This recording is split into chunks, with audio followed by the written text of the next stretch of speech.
Man, what a win that was. Such a good win to be able to get, especially coming on the heels of that Eagles game that we just suffered last week. To be able to get an emotional kind of comeback win there late against a team like this at home. I mean, I'm riding high. I don't know about all of you guys. Today, we are going to be breaking down live my reaction and my analysis to this Rams and Colts game. What an exciting finish. We'll talk about the general thoughts of the game to start. We're going to talk about the Rams offense. We're going to talk about the Rams defense, some key players of this game, and then some concerns coming out of it. Because while it is a win, there's also certain things you want to clean up. But much better to clean up things coming out of a win than it is coming out of a loss like last week. Am I right, guys? So, man, where do I begin with this game? It started off with an amazing interception there by Cam Curl to open the drive. Obviously, we knew coming into this game the Colts had 0 turnovers. Offense was very efficient, and that interception by Cam Curl kind of kickstarted us very well there. But we saw a lot of those similar themes of the Rams offense being able to move the ball super well and get down the field and then just kind of stall out in the red zone. We saw that early there, even in a possession that we had. We actually got down to like the 2-yard line, and there was a holding call that kind of brought us back there, and we ended up settling for 3. And so we saw a lot of those frustrations come out again where the Rams couldn't get touchdowns. But I think you also got to give credit to the Colts defense as well. I think one of the big concerns that I would have on offense, if anything, I actually don't want to even talk about the concerns right now. Let's talk about what happened that was good. Rams offense was able to move the ball very well. I noticed that Kyren Williams was able to run really well again, especially to the outside, and the Rams running game was really able to get going. I felt like they were efficient. Puka Nacua was Mr. Reliable once again, had a crazy game. Obviously, the Colts were down Kenny Moore. That's a big loss to their cornerback room. And you could feel, I mean, Puka was just everywhere this game. Offense was moving well, but I really felt like when we got into that second half of things was when you were really starting to see like some of those like inefficiencies, I guess, on the offensive side of the ball. We got into a lot of those third downs and a lot of the third down and longs in particular. Like we were 4 for 12 on third down today.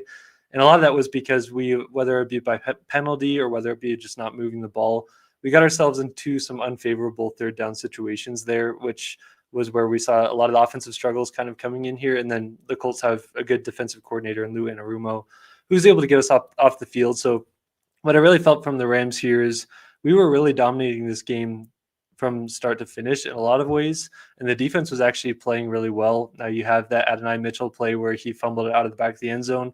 That obviously spared the Rams, but for the most part, this defense actually did really well, and they were actually doing a good job of neutralizing and stopping Jonathan Taylor for the most part of the game. Luckily, the big break that he had ended up being a holding call, but the Rams defense was everywhere, and I felt like the Colts offense was just very much focused on the dink and dunk kind of offense for most of the game, trying to set up the screen, trying to set up the run, but nothing crazy explosive. We obviously know the Rams ended up having 2 turnovers there on a team that hadn't committed a turnover yet, which was impressive in my eyes.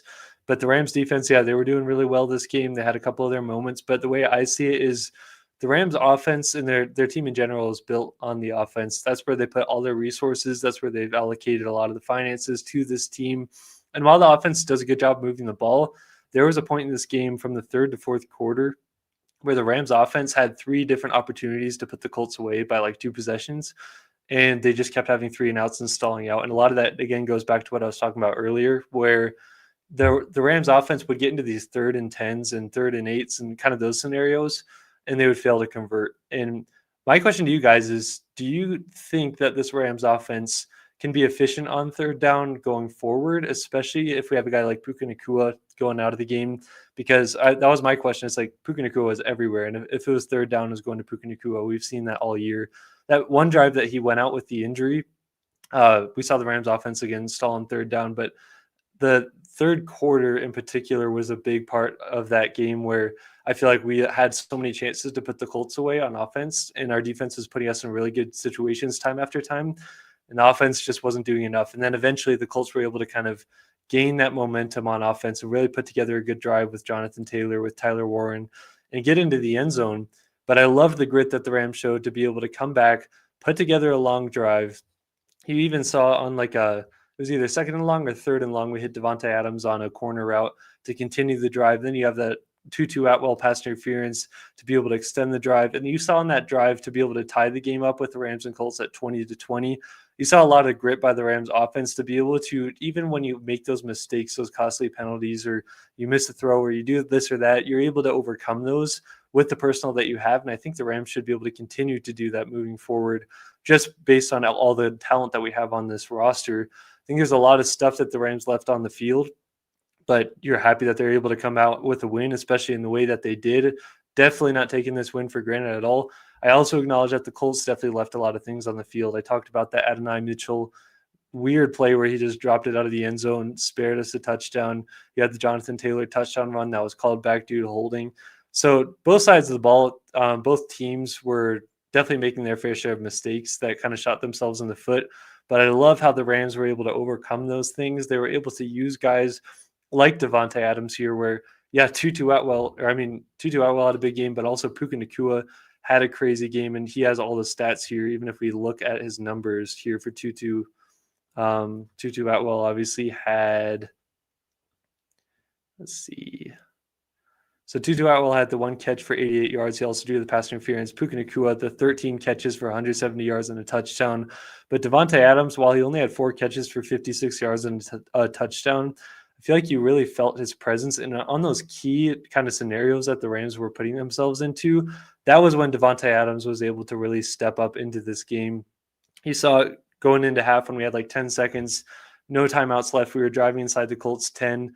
Devontae Adams on that backside dig gets the touchdown. That's a key moment. And then I talked about it earlier. I want to actually go back to my notes here. Devontae Adams stepped up once again here in the fourth quarter. This was on the drive that we were going down the field to tie it up 20-20. And we had some weird like penalties that had gone on there. So we had 2nd and 14 on the 50-yard line. We were down by a touchdown. And then Devontae Adams hits the corner route, and Adams just gets it down to the 25, keeps the drive going. Then you get the Tutu Atwell pass interference. We end up getting a touchdown. So while Adams on the stat sheet didn't put up like crazy numbers, he came up when the moments mattered most and when the Rams needed him most on those 3rd and longs, or even when you saw it in that, again, going into halftime, when we were getting close there, you only had 1 or 2 plays to run, and he ends up beating his guy. He gets a touchdown. It's plays like those that's like, okay, that's why you bring in a Devontae Adams. And then Puka Nacua, like, what a crazy game by him. That's just, like, I had one of my Overreaction Friday segments there with Payo Time this week on our show. I said, will Puka Nacua go for 200 yards this week? Because Kenny Moore, their starting corner, was out, their best corner, their slot corner, and their pass defense isn't all that great. Puka Nacua, while he didn't have 200 yards, he had 13 receptions, 170 yards, a touchdown. And I talked about it earlier. It feels like Puka Nacua is the Mr. Reliable, the guy Stafford goes to in any given situation. He came in clutch so many different times. Gotta love having Puka Nacua. I don't think you win this game without Puka Nacua. He obviously had the slant there to seal the game. So you love to see just the Rams be able to overcome a lot of the things that they were doing wrong, whether it be the 3rd downs, just not really converting that much, putting themselves in bad scenarios, or having key penalties to be able to make them kind of, I guess, shoot themselves in the foot a little bit too many times. They're able to overcome that. They're able to beat a Colts team that's rolling with momentum. And while the Colts made their fair share of mistakes, the Rams also did themselves. So definitely crazy there. I would say key players here. We actually got a good amount of key players, I would say. Starting off here, Puka Nacua, we just talked about him, 13 catches, 170 yards, a touchdown. Just what a crazy game. Like, you don't win this game without Puka Nacua, I truly don't believe. And he's one of your best players. He showed up on that 4th down to be able to get us the game-tying touchdown. You got to shout out, obviously, Puka Nacua there. Cam Curl, he had 2 interceptions this game, started the game with 1, and he sealed the game with 1. Got 2 turnovers on that Colts offense, who hadn't turned over the ball 1 time this entire year. Kyren Williams, he either put up 100 yards or he put up close to 100 yards. Yeah, so Kyren Williams here on the ground, 13 rushes, 77 yards. He also was involved in the passing game there, 3 catches for 17 yards. But to me, a lot of it was his impact in the pass protection. The Colts a couple times had some immediate wins. Kyren Williams was able to relieve Matthew Stafford of some of that pressure. So got to shout out Kyren Williams there. Devontae Adams, I talked about it. While he only has 4 catches for 56 yards and a touchdown, I feel like Devontae Adams was the guy the Rams needed in the clutch. Like I said, going into that halftime to be able to capitalize, to be able to get that score there with only about like 10 seconds left. They were driving. You get Devontae Adams to win one-on-one on the dig route, and then later on in the game, it was like 2nd and 14 from the 50-yard line. You're on a drive to try to tie the game up late. Then you find Devontae Adams on that corner route to be able to win. He just comes up when you need him most. While Puka Nacua does that, you also have Devontae Adams to be able to do that. It's a great 1-2 punch. I also got to shout out Jared Verse. We're all going to look at that crazy strip sack that he had on the drive before our game-winning drive. And while that was an amazing play, all day you felt his presence. He was pushing the pocket. He was moving guys into Daniel Jones. He was helping to defend the run. The Rams did really good against Jonathan Taylor. So got to shout out Jared Verse. And, of course, you can't talk about this game without Tutu Atwell and Matthew Stafford. Matthew Stafford had his best game on the year. He was 29 for 41, 375 yards, 3 touchdowns to no interceptions, and then Tutu Atwell, that one catch for the 88 yards, as well as the pass interference he drew late. You really felt his presence there, and without him, I don't know if you really win this game. I think if I were to talk about any concerns here moving forward, these are things that are able to be addressed. I think pass protection is still a concern for me. You see the way that they're able to kind of immediately shed there at times, and it felt like there were certain plays that were on the field there where guys were open, but Stafford just didn't have the time where he had to tuck it and run it. So I would say offensive line definitely still concerns me a little bit, but also like you're hoping when you get Steve Avila back in there playing again, some of that stuff kind of works itself out.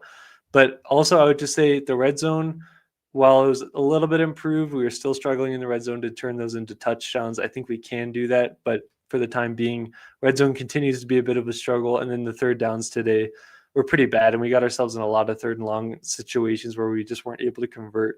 So I think red zone, third down efficiency, and the offensive line, specifically pass protection, is what I'd be most concerned about moving forward. But I think we can address all those things. You just hope to not see those issues continue to come up there. But I'm going to get into your comments here real quick because a lot of you guys are in the chat here. I really appreciate it.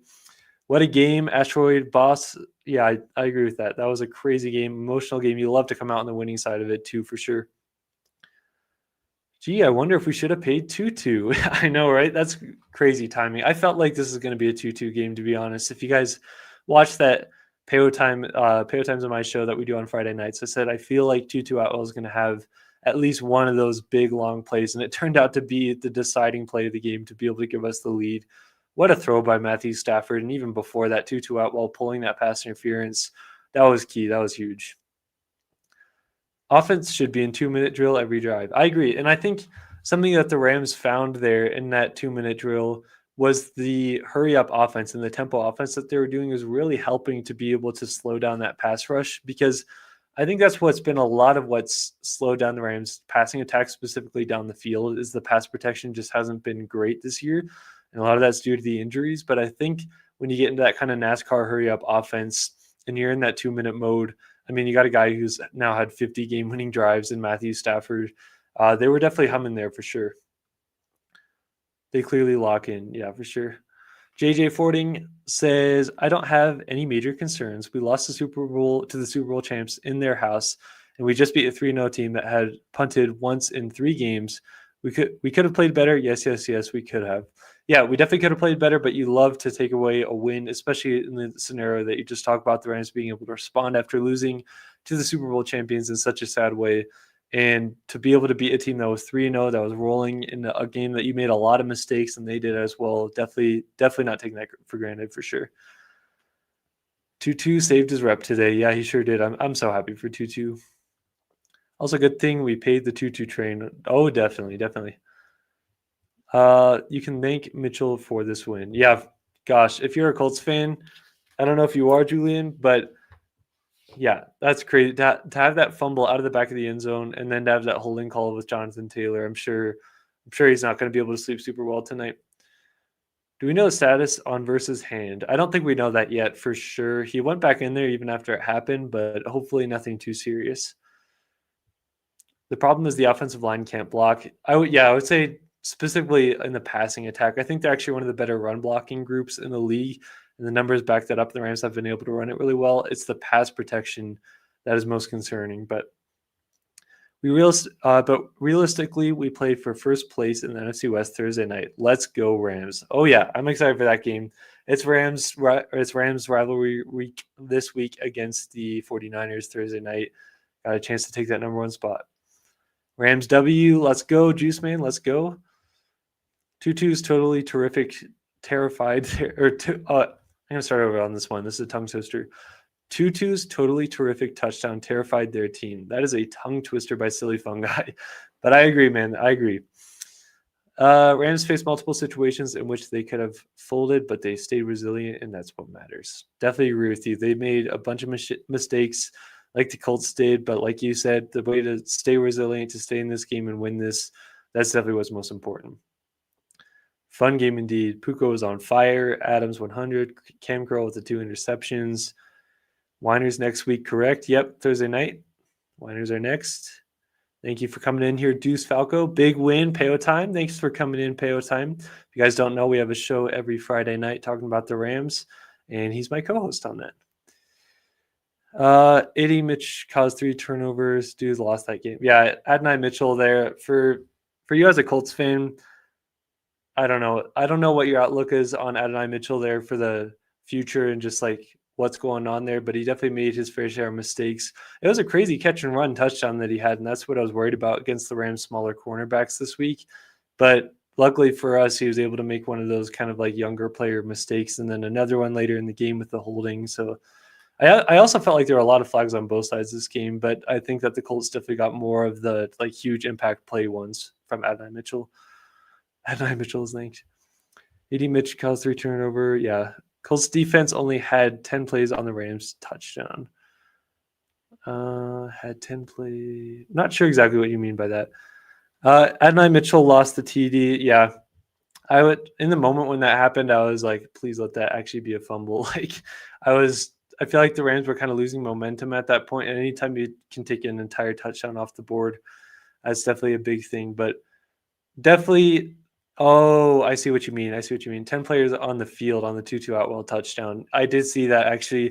To have a mistake like that late in the game, that's where it came down to a lot in this game, in my opinion. I feel like both teams made a bunch of mistakes. The Colts, I would argue, made huge, like bigger mistakes than the Rams did, but both teams made a lot of big mistakes, whether it be penalties, whether it be just blatant, just not being able to execute. Both teams were not executing at the highest level today, and they made their fair share of mistakes. Luckily, the Rams were able to overcome theirs, and I would say their mistakes weren't as big as the Colts were, but the way that they were able to stay resilient was definitely most important there for sure. So, as we look at the outlook here heading into the Thursday night football game against the 49ers, to be 3-1 right now, it's a great place to be. You drop one game against the Super Bowl champions in a game you were up 26-7 at halftime. You're able to come in, beat the Red Hot Colts in a game where you made a lot of mistakes. They made a lot of mistakes. And now we're looking at a situation where we can go up there and try to take this division from San Francisco here on Thursday night. So this one's going to be at home also for the Rams, which is big. Taking a look at the 49ers today, I don't remember if they won or lost. So I'm going to actually take a look at that. 49ers actually lost this game to the Jaguars. So they're 3-1. So you're right. The right for the NFC West is right in our hands here this Thursday against the 49ers. We've got a big opportunity. Just very happy about this win for sure. Very, very close game. But you definitely have a huge opportunity to take the division, especially with the Niners losing today and you play them on Thursday. Rams have 1 turnover versus the Colts 3, always lost with high turnovers. And that's the thing there for sure. Like, as a Colts fan, I'm sure you knew, like, the Colts offense was very efficient coming into this week, and they were not turning over the football. They were not punting. The Rams caused multiple punts, and they also got multiple takeaways. You have the 3 turnovers here written in here. Wasn't it only the 2 that the Rams got? They got the 2 interceptions. Cam Curl, we did get that strip sack on Daniel Jones, but I think you guys got it back. Either way, though, you're able to stifle and like slow down the offense enough with those turnovers. That does usually make the difference for sure. Both teams have to fix turnovers. Yeah, for sure. I mean, to be fair to the Rams, they only had the 1 turnover, which was the fumble with Kyren Williams. That doesn't typically happen, but you definitely got to clean that up for sure. The Niners lost, and that is good news. To be able to set yourself up here for the Thursday night football game to take the division continue momentum to be 3-1 rather than 2-2 in a really tough division right now. Very happy about this one. My thoughts were definitely scattered in this live stream. I feel like they're going left and right. I have notes here, but I feel like my brain is still just like in crazy mode right now. So sorry that my thoughts weren't more collected in this live stream, but thank you guys all for tuning into this stream. Thank you for bearing with me while my mind was in chaos mode after this win. Definitely a big win. Definitely one to be able to take forward, moving forward here against the 49ers and future opponents. Just really happy to see a guy like Tutu Atwell to be able to have his opportunity not only on that deep ball to be able to seal the game, but also the pass interference to set up the game-tying touchdown. Really happy for him. Really happy for Stafford to be able to have what a game that he had. Jared Verse making the impact plays. Cam Curl, the 2 interceptions. Puka Nacua just being a maniac. You can't ask for much more. And the Rams end up getting the win. There's definitely things to clean up here, and there's definitely a lot to like. Hopefully we're just able to take those things, clean them up, go into Thursday night on a short week and get the win. But thank you guys so much for watching this live stream. Thank you guys for all your comments. That'll be it for me. Horns up and God bless.